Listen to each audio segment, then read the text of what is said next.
Министрликтердин элге жеткиликтүү кызмат көрсөтүүсүн жеңилдетүү боюнча буга чейин билим берүү тармагында өзгөрүүлөр болгон. Натыйжада бири-бирин кайталаган институттар аныкталып, илимий даражалар боюнча да милдеттемелер так болгон.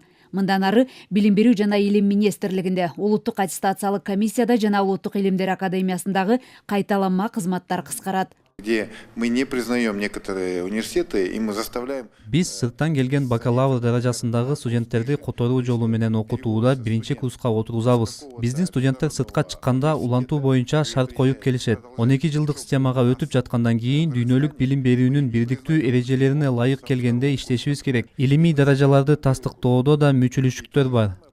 Ар жума сайын бардык министрликтер менен мамлекеттик мекемелердин жетекчилери өз тармагындагы сунуштарын талкууга коюп, анын натыйжалуулугун аргументтер менен далилдеп беришет. Бул учурда штаттык кыскаруулар болсо деле тармакка бөлүнгөн сумма ошол бойдон калып, айлык акыга же башка багыттарга сарпталмакчы. Азырдын Азамат Сактанбекович жетектеп юристтер, Мурат Калметович юристтер болуп, биз ал долбоорлорду бат жылдырганга аракет кылып атабыз. Анын көбү азыр же коомдук талкуудо, же администрацияга кирип атат. Биз ойлойбуз, ушу бүгүн да кабыл алынса, ошол долбоорлор дагы бат-бат алдыга жылат деген ойдобуз.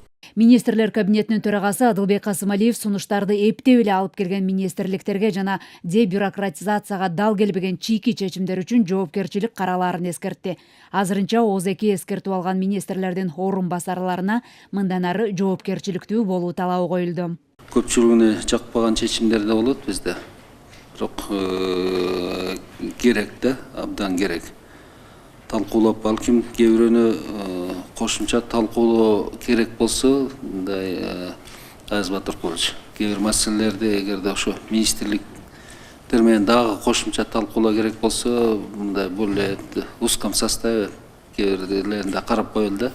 Комиссиянын экинчи отурумунда билим берүү жана саламаттык сактоо тармагындагы өзгөрүүлөр каралып, жарандын жеке маалыматтарынын купуялуулугу, соттолгондугу, банги заттарды колдонуусу жана психикалык жактан жабыркагандыгы тууралуу маалыматтар өзгөчө сакталып, аларды бирдиктүү базага киргизүүдө этият мамиле жасоо зарылдыгы айтылды. Ошондой эле майыптыгы бар жарандарды жыл сайын текшере бербей, бир жолку далил менен пенсия төлөө чечими да талкууланды. Элиза Нурматова, Азамат Кадыр Токтоев, Ала Тоо 24.